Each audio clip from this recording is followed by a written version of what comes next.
He didn't notice I was gone until the stage lights started flickering, and his voice crackled through the speakers like a dying roach under a boot. 5 minutes earlier, I was still crouched behind the velvet curtain, clutching the emergency laptop like a stagehand waiting for a miracle. But then I saw him do it, walk on stage with my build, my architecture, and zero credit. Not a thank you slide, not a whisper of acknowledgement, just his oily grin under too much foundation, peddling my blood sweat sprint like he'd coded it himself while sipping bourbon in Maui. The worst part, I wasn't surprised. See, 2 months ago I was running point on the entire infrastructure. Every alert, every node, every burn it down and rebuild at 2 a.m. fire drill. I knew that system like I knew my own pulse, unstable, twitchy, but mine. Then came the transition. No warnings, just a forwarded HR email and a subject line that read, "Internal realignment effective immediately."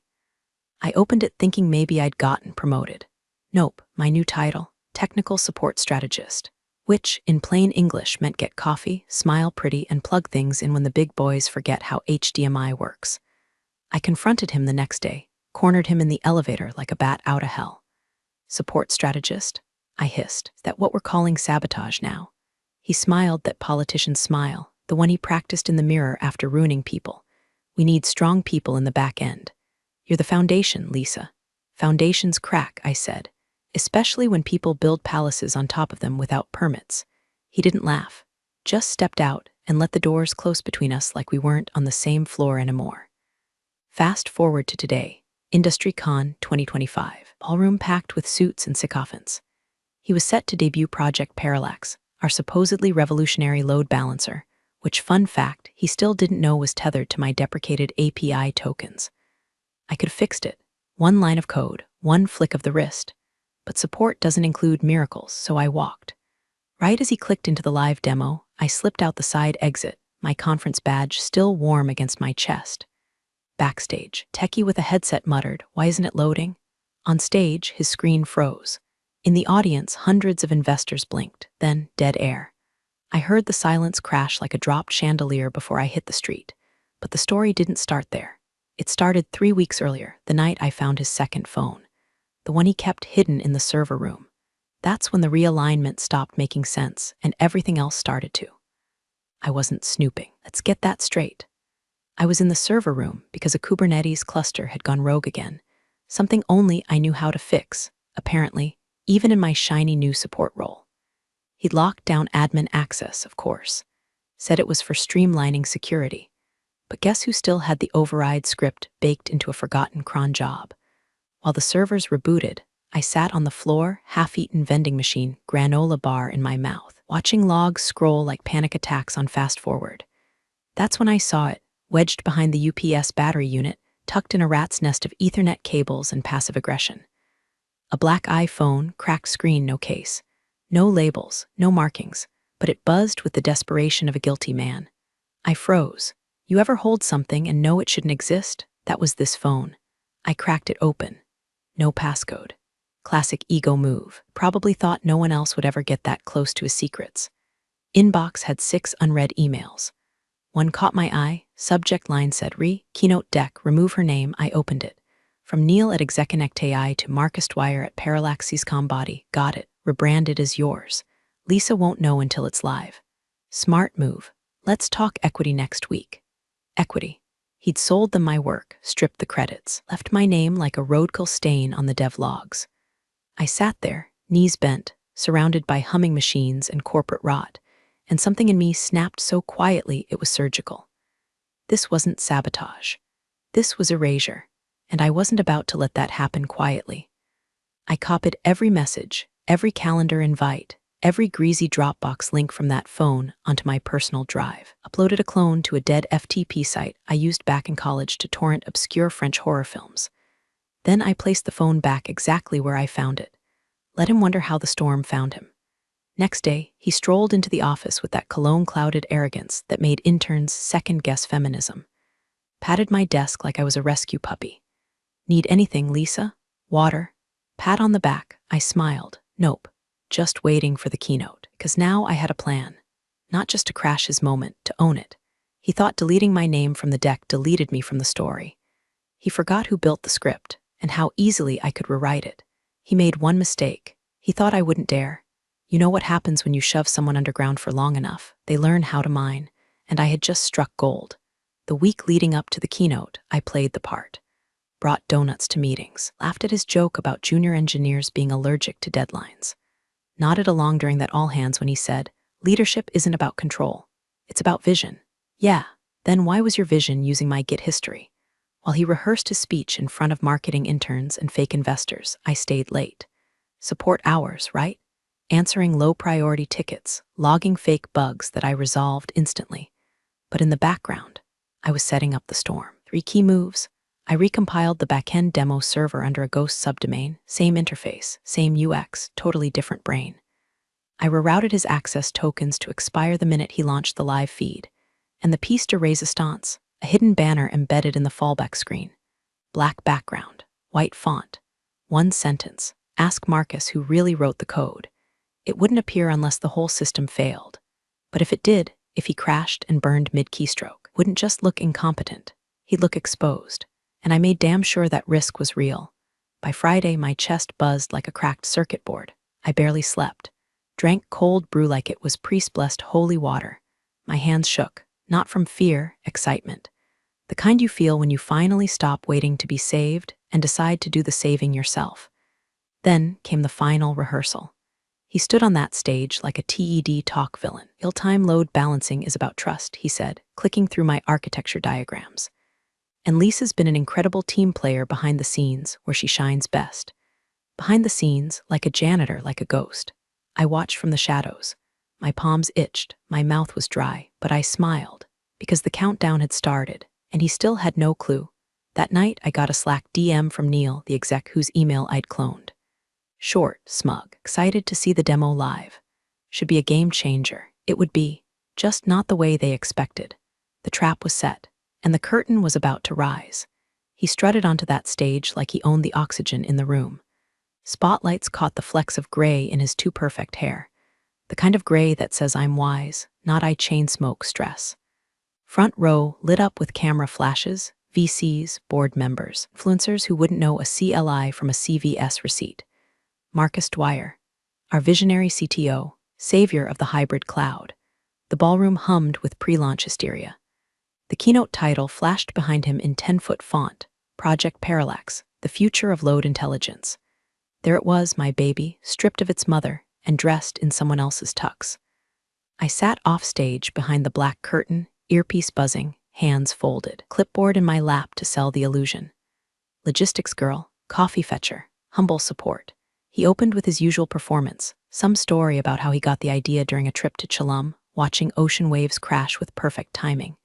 You see, he said, pacing the stage, nature doesn't overcompensate. It adapts, it balances. That's what inspired Parallax. Nature didn't inspire Parallax. My third caffeine-fueled breakdown in the server room did. But sure, tell your beach story, he smiled. Clicked to the next slide. The demo screen took over. The crowd leaned forward. This was the big moment. The live interface would load. He'd show seamless data routing in real time, the miracle of autonomous server calibration. Except it didn't, not immediately. First, there was a stutter. Then the screen blinked. Then it froze. Marcus paused, clicker still in hand, like he could force it to obey with enough ego. Another click. Nothing. It happened. The screen flickered once, twice, and then went completely black. Gasps scattered through the ballroom like popcorn in a microwave. Then the message appeared, big, bold, unavoidable. Ask Marcus who really wrote the code. Silence. You could hear someone's water bottle hit the carpet. Marcus stammered. We're experiencing a temporary hiccup, but it was too late. People were already turning. Phones went up. Texts flew. One guy in the third row whispered, "What the hell is this?" Loud enough to echo. Marcus tapped his mic. "We'll be back online shortly," spoiler. He wouldn't, because I'd pulled the plug on everything. Backup servers, redundancies. Even the emergency access panel was rerouted through an encrypted shell that only I knew the password to. That wasn't a crash. That was an execution. And I wasn't done. As Marcus begged tech to restore the previous build, I slipped backstage, opened my laptop, triggered phase 2. The real Parallax build, the stable, working one, began streaming live from my own GitHub. Branded, watermarked, time-stamped with months of commit history, my name on every line. The audience screen split. One half frozen, one half flowing clean, crisp, and unmistakably mine. I didn't crash his keynote. I replaced it. And for the first time in his hollow little career, Marcus Dwyer had nothing left to say. Security found me exactly 7 minutes after the split screen went live. They were polite about it. One of them even called me ma'am, but the tension in their knuckles said we were told you might be unstable. I smiled. Don't worry. I already backed up my sanity to an external drive. I handed them my conference badge, shut my laptop, and walked with them like I'd rehearsed it, because I had. For weeks. Every hallway, every turn, every camera blind spot. The time Marcus caught up, his face was the color of undercooked chicken. His voice cracked like a puberty flashback. Lisa, what did you do? I turned around, slow and deliberate, held his gaze. You said I was support, so I supported the truth. He tried to puff himself up, classic predator bluff, but his voice couldn't keep pace with the imploding reality behind him. The whispers had already turned into buzz, buzz into noise, noise into fire. Somewhere in the ballroom, someone was live streaming the chaos. I knew because I watched it flare across Twitter like a flare gun in a fireworks store. #Codegate, #Keynote crash, #Dwyer exposed within 15 minutes. Parallax Systems was trending. Not because of the tech, because of me. Marcus Dwyer's demo fails. Unknown engineer hijacks live keynote with working version. Anonymous dev claims code ownership. Cites deletion from credits. CTO caught in live lie. Anonymous, not for long. By the time they walked me to the side exit, my inbox was swelling. Journalists, recruiters. A few venture capitalists asking if I wanted to pivot into leadership. One email simply said, "That was the most beautiful takedown I've ever seen. Coffee sometime?" I didn't respond. Not yet, because Marcus wasn't done and neither was I. He followed me into the parking garage. Still red-faced, still sputtering. "Torched your career. You understand that, right?" I turned. He was standing under a flickering light like a bad noir villain. "You think that code was yours?" he barked. "It was company property. You worked for me." "No," I said, stepping in close enough that he could see the burn behind my eyes. "I worked around you. While you were busy hosting wine mixers with venture leeches, I was duct taping that architecture together at 2 a.m. while bleeding through my shirt." He sneered. "Nothing without us." I pulled my phone out, opened the email I hadn't shown anyone yet, forwarded it to him right there. It was from Exec Connect's legal counsel. Subject, equity fraud and attribution misconduct, urgent review required. I watched his face twist as he read the first few lines. He hadn't just lost the room. He'd lost the one thing he built his identity on, perception. And perception, once cracked, shatters like brittle glass. He didn't speak again, just stood there, trembling in silence. That was the first time I'd seen him truly afraid, but it wouldn't be the last. By Monday, HR called me like we were old friends. "Lisa, just wanted to touch base, see how you're holding up," said Angela from People Ops, voice chirpy like a wind-up therapy doll. "There's been some noise. Noise? Try detonation." By then, the crash had gone viral. The clip of Marcus stammering, while the screen flickered, "Ask Marcus," who really wrote the code, had racked up 2.3 million views and counting. Even Gizmodo ran a headline. "Woman engineer hijacks keynote after CTO demotes her, delivers actual product." But Angela wasn't here to talk about justice. She was here to assess liability. "We're doing an internal audit," she said, careful and practiced. "Leadership feels it would be best if we placed you on paid leave while we clarify responsibilities." "Ah," I said. "So this is the part where the truth gets called a compliance issue." She sighed. "Lisa, just between us, some of us are rooting for you." "Sure, Angela, from behind your ergonomic keyboard fortress while I'm out here ducking NDAs and legal fireballs." But I didn't need HR's pity parade. I already had something better. 3 days earlier, it sent an encrypted folder to a contact I hadn't spoken to in years. Danny Tran, former engineer, current investigative tech journalist, and someone who still owed me a favor after I covered for her when she blew a production build by deploying drunk during a breakup spiral. She didn't disappoint. Her headline dropped that afternoon, "The Invisible Engineer, How Parallax Systems Tried to Erase Its Real Architect." Screenshots. Time-stamped commits. Slack threads with me coaching Marcus through his own damn platform. And then, gold, an audio clip from a private meeting where Marcus said, laughing, "No one cares who wrote the code. They care who sells it." The audio hit like a backhand. By Tuesday, board members were demanding answers. Parallax stock plummeted 11%. Marcus deleted his LinkedIn. And me? I sat in my kitchen, eating leftover pad thai with chopsticks I never quite mastered, watching the world unravel from my laptop like a slow-motion symphony of karmic justice. Then came the call I didn't expect. Neil, the Exec Connect guy. I almost didn't answer, but I wanted to hear the tremor. Lisa, he said, things got complicated. We weren't fully informed about your role. Is that what you call rewriting history? Being underinformed, he hesitated. Look, we want to make this right. We believe there's an opportunity here for leadership. Autonomy. We're expanding. I nearly laughed. The same man who rubber-stamped removing my name from the deck was now offering me a seat at the table because I flipped the damn table over.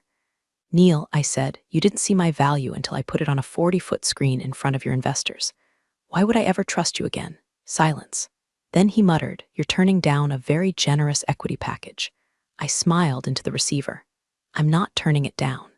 I'm building something better. I hung up, and in that moment, I realized this wasn't revenge.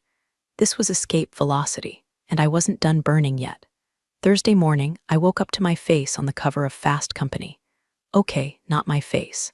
Just the back of my head in a grainy screenshot from the Keynote stream, framed by that infamous banner, Ask Marcus who really wrote the code. But the headline made me blink. The ghost in the system. How one support engineer rewired a company's future. Fitting, that's what they made me. That's what he wanted me to stay. Silent, obedient, applauding from the shadows while he played puppet god with a platform I built by bleeding into it. But I wasn't in the shadows anymore. The story had legs and claws. Investors were now calling it a leadership crisis. Interns were leaking Slack messages.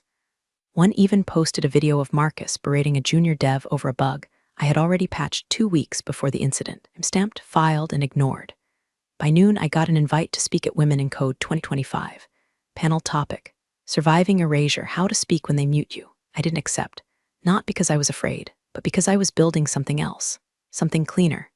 A week before the keynote, I'd quietly registered a domain, Recon.co, bought with my own money, hosted on my own stack. A platform for devs like me, the ghosts, the shadows, the scaffolding, people who built the world but never got to name it. Now it was live, bare bones for now. Just a manifesto, a blog, and a Git repo with the real Parallax engine. Unchained, refactored, open source. Within hours, devs started forking it, commenting, sending DMs like, holy crap, this code's beautiful. I've never seen load distribution handled like this. Why aren't you the one keynoting conferences? And my favorite, this saved my startup. Saved my startup. Funny how truth moves faster than PR. That night, my inbox pinged with one final message from Marcus. Subject line, we should talk. I opened it, just one sentence. You've made your point, now what do you want? I stared at it. No apology, no ownership. Just panic disguised as diplomacy. I cracked my knuckles. Typed, I already have it, Marcus. The difference is I earned it. I didn't hit send. Not yet, because tomorrow, I'd finally see what support really looks like when it walks on stage without asking for permission. I showed up to IndustryCon the following Friday, uninvited, uncredentialed, and absolutely unstoppable. Wore all black, no logos, no name tag, just quiet intent and a thumb drive with a storm inside. Marcus wasn't speaking this time. Parallax had canceled their follow-up panel due to restructuring. Translation, the board had finally yanked the puppet strings and were now busy rearranging deck chairs on the Titanic. But the keynote slot hadn't gone empty. They filled it with a round table on integrity and innovation in tech. Cute, right? Like trying to mop up gasoline with a TED talk. I waited until the panel started, walked up to the AV booth, flashed a lanyard I'd printed at home and said, Tech from Dev Panel. Audio's clipping. The guy nodded, waved me in, never even looked at the badge. 2 minutes later, I patched my drive into the live feed, overrode the default input. The panelists were mid-sentence, something about building trust through transparency, when the screen behind them glitched, then flickered, then changed. First, a title card, you cannot delete the architect. Then the real show began. Screenshots of commit logs, voice clips, a rolling timeline of Parallax's internal sabotage. My name stamped across code. Dates, builds, pull requests. The crowd froze. One woman gasped. Someone else muttered, oh my god. Then came the last slide, a link. Recon.co, and underneath it, my face. Finally. Not hidden behind someone else's ego, not buried in the version history. Front and center. The panel was dead silent. A moderator stammered, we weren't aware of this. I stepped onto the stage. No mic, didn't need one. My name is Lisa Zhang, was Parallax's lead systems architect until they rewrote me out of my own work. I built what they failed to understand, and now it belongs to everyone. Security started moving again, slower this time, but before they could reach me, the crowd stood, one by one, and they clapped. I turned, walked off stage, and straight out the side door. No arrests, no lawsuits, no begging, just noise behind me and clarity ahead. Marcus tried to reach out again after that, said he could rehire me, offered a public apology, said we could collaborate. I ignored him. Last I heard, he's consulting for a crypto startup run by a 23-year-old with a neck tattoo that says CEO Energy. As for me, Recon Code has 30,000 users, 8 full-time devs, 4 major partnerships. And every time I walk past a mirror, I nod to the woman who burned the system down, not out of revenge, but because she finally remembered she'd built it. You're the real stars of the corporate jungle. Thanks for watching. Hit subscribe, or I'll flick the switch on your old cubicle memories.